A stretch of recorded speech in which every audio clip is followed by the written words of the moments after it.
In this video, I want to address the following. This whole issue concerning race. First of all, there is such thing as human races. The human being is a species. And you can call the human being, therefore, the human race if you want. Race, species, there's just one collective of beings like us, that's the human being. Okay? The human being is black in origin. Adam was black. Okay? After the flood, you had mutations due to recessive genes. That's where the light-skinned Europeans came from. And eventually, the Europeans without any skin color. Recessive genes also cause things as blonde hair, blue eyes, and other characteristics that people who today call Caucasians carry. Even though the term Caucasians really refer to the black nobility, but I spoke about the black nobility in another video. Watch that one if you want to know more about the black nobility. This whole concept of race was introduced in the 19th century by the Jesuit wizards to bring confusion amongst the nations of the earth so that people would be hindered in finding Christ. It works like this. Why Europeans without any skin color were a very tiny minority. And in the Americas, outside of the British colonies, which became the United States, except Canada, outside of the British colonies, which I also includes the United States after separate now, aside the British colonies, white people, if you want to call them like that, were rare in the Americas. Yeah, the Spanish viceroys or Spanish governors or Spanish captains that were quote-unquote white, if though many of them were from Moroccan descent also, because you had other folks of Moroccan descent that became Spanish over time. So, whiteness was not common. In the 19th century, the Jesuit wizards enforced whiteness through the French and British Empire. The Spanish Empire fell into stagnation, and the Spanish kingdoms in America separate as republics.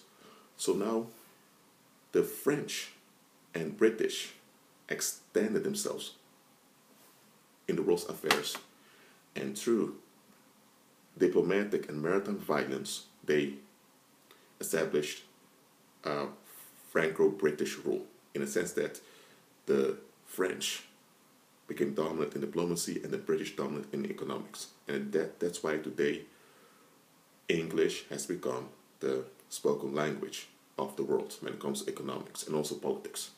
It used to be English for economics, for diplomacy, it means politics, French. Now French is more the diplomatic language of Europe and of some African states. But okay, this whole idea of whiteness was enforced so that people would be trapped in local camps, and they would fight local camps. And by doing that, they would forget about their real history and embrace a fake history that the Jesuit wizards had written for them. And the education system that emerged in the 19th century in Prussia, because the Jesuits used the Prussian model for the rest of the world. And the Prussian model is still used today in primary school, high school, and to some extent in many universities and colleges. The Prussian model was designed to traumatize young people systematically so that they would become obedient, how do you say it in English? They would become obedient slaves without realizing they're obedient slaves. They would be willing to choose against their own natural well-being if some authority figures told them so. That's how the school system is designed to train people. I say the Prussian model because they developed it in Prussia, but it's really the Jesuit model. Just say it as it is. Now the wizards around this world, they enforce nationalism, and that's why they allowed the Spanish Empire to become stagnant, so that they could form nations out of those former kingdoms that became republics. But the whole idea of nationalism combined with capitalism was to keep people trapped in camps. So if you were born, for example, in Denmark, you're Danish and you belong to the Danish race or the Scandinavian race. If you were born in Britain, you belong to the English race. You were born in one of the German kingdoms, you belong to the German race. You were born in one of the Spanish republics or the Kingdom of Spain, you were of the Spanish race. If you were Portuguese, you also belong to the Spanish race. That's how they divided the world all in races. The Chinese and Koreans were a race together, Japanese were a separate race. So you had all these races that they divide the human population in, and those races were fictive. You have ethnicities, people that carry similar genes. And because they carry similar genes, also carry similar advantages. For example, a European without skin color from Scandinavia, they have an advantage in living in cold areas. Their bodies over centuries have adapted to it. If they go to the Sahara, also a very hot region in Latin America, they have difficulty surviving, difficulty even living there. But if you have someone that's from Kenya or from Nigeria, they have a big advantage in operating in warm climates. Bring them to cold climates, they can operate, but it's not optimal for them. So you have ethnicities with their advantages and disadvantages based on their geographical locations. That doesn't mean that one is superior to the other. They all have their advantages and disadvantages. That's real. That comes down to natural selection. Natural selection, I don't talk about what Charles Darwin, that wizard, talked about. Natural selection in creation is when human beings of similar, with similar characteristics mate one another and procreate with one another. So a European without skin color from Scandinavia, maybe a woman from Denmark may choose to marry some guy from the north of Sweden. Why? Geographically, they're from the same location. They both have recessive genes, so when they reproduce, they'll have children who may have red hair or blonde hair, because it's compatible culturally. I'm not saying that woman from Denmark can't have a baby from someone from Nigeria. It's possible, and the children will be healthy. But natural selection is that people tend to look for what's similar to them. That's just a natural thing people do. That's not racist. It becomes racist when people say, you know what, I have this tendency to people that look like me. That means that everyone else who doesn't look like me isn't worth anything. They can be killed, I don't even care about their existence, and unless my group remains. That's racism. That goes way too far. And that's very extreme. And folks that think like that often turn on their own people. And that's where I'm heading with this video. Nationalism is founded on genocide. You can't have nationalism without genocide. Ask any scholar. You may have those extreme left-wing scholars that may debate this, but let's look at evidence. Wherever nationalism emerged, genocide occurred. This whole idea of racism. People that are similar to me are worthy, the rest is nothing. Then you need to validate who belongs to you. And how do you do that? By killing those from your own group to define who belongs to you. This is idolatry. So without genocide, you have no nationalism. They go hand in hand. And sovereignty is the right to kill your own people to validate your group. Or race, as they call it. That's what sovereignty is. So when you hear them talk about national sovereignty, that's what they're talking about. National sovereignty means that, for example, if in the United Kingdom now, after Brexit, they decide to commit genocide on the Scottish population by forced starvation, and the EU would say, hold on a minute, what are you doing? The British Parliament can say to the EU, go away, get the middle finger, this is our country, we decide, you have nothing to will, nor say this is our will, the will of the people, you need to validate it, you need to respect it. Yeah, we don't care about human rights, all that is our will, we decide. We have the final say here. That's sovereignty. Being part of a supernatural union like the EU, they wouldn't be able to do something like that because the EU would come and say, human rights, those are EU citizens. Or sovereignty would be, for example, if Americans in Texas would want to kill off some of the rednecks because they think those men are annoying. They're low educated and they don't have any manners. They want to get rid of them. But then the American troops would arrive and say, those are American citizens. You're not going to do that. You're part of the United States of America. You're part of the Union. It's not going to happen within the Union.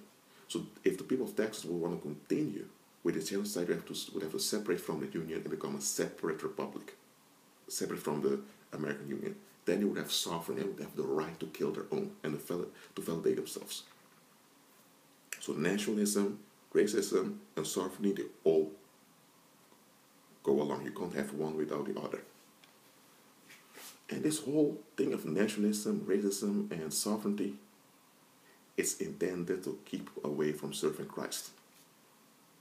That's what it's all about. Think about it. The wizards around this world have a whitewashed history. With whitewash, I mean the following. All achievements of people with a dark skin are hidden or minimized. And after the achievements of people with no skin color, no matter how little are highlighted and are promoted everywhere.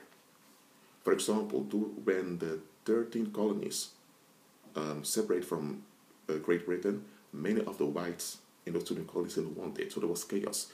And there were former black slaves, Negroes, you want to call them that way, who learned how to read themselves. And they even began to read dictionaries. And they became politicians, they became diplomats, they became businessmen, and they were involved in keeping the new republic together. They were. But when you go to American history books, you will never find anything about these men.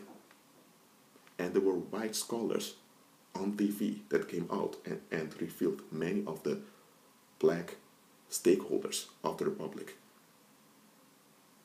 And many of the people in the public who were, I would say, of white ancestry, they were shocked. They were thinking, nobody told us this. Indeed, because the wizards around this world want you to think that people who are dark-skinned are worthless and savages, even though they reflect the image of Christ, because Adam was black, his descendants were black, and the lesser skin colors are, let's say, are an addition to diversify the human population. Okay? But the original human being is black. Straight up.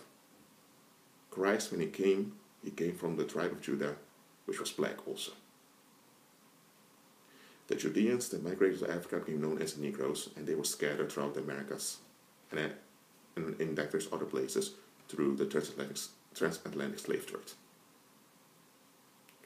And Christ made plain in the book of Revelations that he will use the tribes of Israel to rule mankind.